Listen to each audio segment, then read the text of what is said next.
ফজরের সময় স্ত্রী হাজবেন্ডকে ডেকে দিবে, উঠতে না চাইলে ঠান্ডা পানির ছিটা দিবে, কারণ জান্নাতে একা যাওয়া যাবে না, গেলে দুইজনই যাবে। কথা কয় না?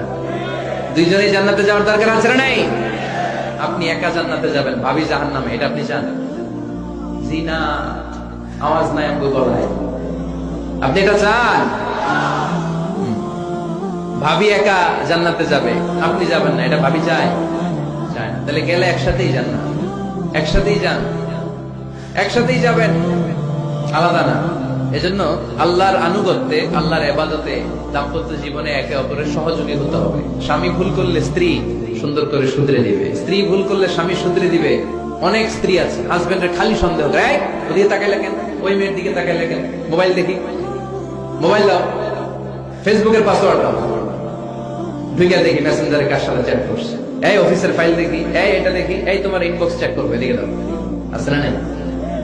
এই সন্দেহ ঘরটাকে জাহান্নামের টুকরা বানিয়ে ছেড়েছে। অহেতুক সন্দেহ করবেন না। আবার ভাইরা ভাবিদেরকে অহেতুক সন্দেহ করবেন, এই ওদিকে গেলা কেন, ওদিকে তাকাইলা কেন, এইটা করলা কেন, ওইটা করলা কেন, দেখি তোমার মোবাইল, তোমার মোবাইলের গ্যালারি দেখি, লক করে রাখছো কেন, লক খোলো। আছে না নাই? অহেতুক সন্দেহ ফ্যামিলিটারে জাহান্নামের টুকরা বানিয়ে দেয়। হ্যাঁ, ভ্যালিড কোন অপরাধ যদি স্বামী করে ফেলে, ভ্যালিড কোন অপরাধ যদি স্ত্রী করে ফেলে, পরকীয়ার কোন বিষয় যদি প্রমাণিত হয়, বসেন, কনসাল্ট করেন, একে অপরের সাথে কথা বলেন, জিজ্ঞেস করেন।